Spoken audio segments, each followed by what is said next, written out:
आपण पाहतोय राष्ट्रवादी काँग्रेस शरदचंद्र पवार पक्षाचे आपण पाहतोय जितेंद्र आव्हाड हे विधान भवनात दाखल झालेले आहेत.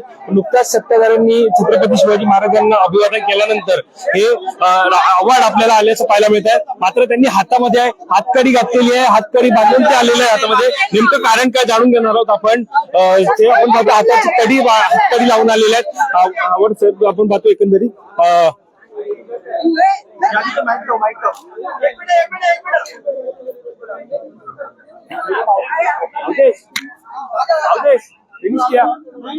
मोबाइल कंटिन्यू लेके जाना होगा.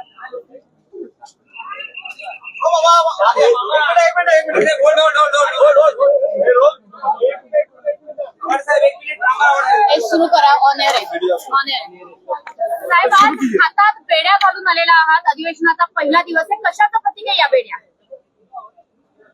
अभिव्यक्ती स्वातंत्र्यावरती जो घाला घातला जातोय, ज्या पद्धतीने व्यक्त होणाऱ्या कार्यकर्त्यांवरती गुन्हे दाखल करून त्यांचे आवाज बंद केले जात आहेत, ती पद्धत चुकीची आहे. आमचा संविधानिक अधिकार आहे, आम्हाला व्यक्त होता आलंच पाहिजे. Right to expression, right to speech, हे सगळे आमचे मूलभूत अधिकार आहेत आणि ते मूलभूत अधिकार हे शाबित राहिले पाहिजेत. म्हणून या बेड्या आहेत. या बेड्या याच्यासाठी पण आहेत की अमेरिकेमध्ये जे भारतीयांवर अन्याय होत आहेत, व्हिसाच्या बाबतीत ट्रम्प सरकारने आखलेलं धोरण आहे, अनेक भारतीयांचा घर संसार उद्ध्वस्त करणारे आहेत. ज्या पद्धतीने भारतीयांना एका विमानात 2 विमानात कोंबून भारतात पाठवलं, म्हणजे पायात साखळदंड, हातात हतकड्या, प्रकार हा भारतीयांना हिणवणारा, भारतीयांना अपमानित करणारा होता. ह्याच्यात कुठल्या एका राज्याचे प्रतिनिधी नव्हते. आपल्या महाराष्ट्रातले अनेक जण ह्या पेचात अडकलेत. पोरं अमेरिकेत राहतील, आईबाप मुंबईत महाराष्ट्रात येतील. आईबाप तिथे राहतील तर पोरं भारतात येतील. अशा पद्धतीने अमेरिकेत जाऊन मोठं होण्याचं स्वप्न बघणाऱ्या मराठी माणसांची स्वप्न आता उद्ध्वस्त होताना दिसत आहेत. जर या बेड्यांविरुद्ध आपण भारतीय बोलणारच नसू, अमेरिकेत करत असलेल्या अन्यायाविरुद्ध आपण व्यक्तच होणार नसू, तर अमेरिका आपल्याला गिळून टाकेल. आणि म्हणून या प्रातिनिधिक स्वरूपात लोकांच्या लक्षात आणून देण्यासाठी की तुमचे बांधव अमेरिकेत काय यातना भोगतायत, या बेड्यांपेक्षा कमी नाहीत.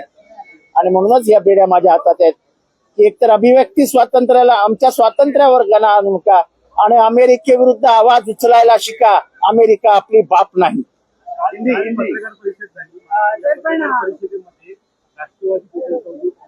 कुठे मी राष्ट्रवादीचा प्रतिनिधी तिथे होतो, त्यामुळे मला वाटतं की मी दुसऱ्या विषयावर आहे. हे विषय आता काढू नका. अवस्था जी राज्यात आहे का? कारण की विरोधकांना कायदा सुव्यवस्थेचा प्रश्न आहे, विरोधकांना बोलून देत नाही. आम्ही तेच म्हणतो ना की व्यक्तच होऊ देत नाहीयेत. याच बेड्या धनंजय मुंडेंना घातल्या जाव्यात का? सरकार कोणाला घालायचे सरकारच्या मनावर आहे. सरकार मला नाही वाटत त्यांना बेड्या घालेल. आणि त्यांनी खून केलेला नाही हे मी आधीपासून सांगतो.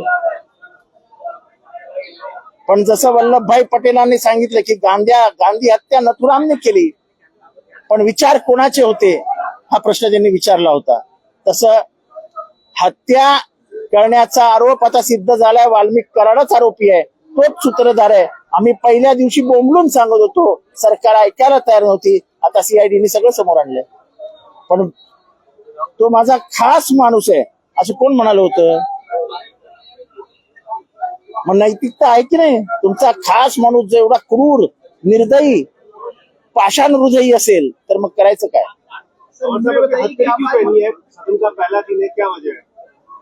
एक तो व्यक्त होने को नहीं मिल रहा है, यहाँ की आजादी छीनी जा रही है, और अमेरिका में भारतीयों के जो हाल हो रहे हैं, और खास करके जिस तरीके से अमेरिका से लोगों को लाया गया, हाँ, पैरों में बेड़ियां, हाथों में हथकड़ियां, जिस विमान में लाया गया, जो जिस जहाज में, हवाई जहाज में लाया गया, उसमें यानी भेड़ बकरियों के जैसे उनको दबोचा गया.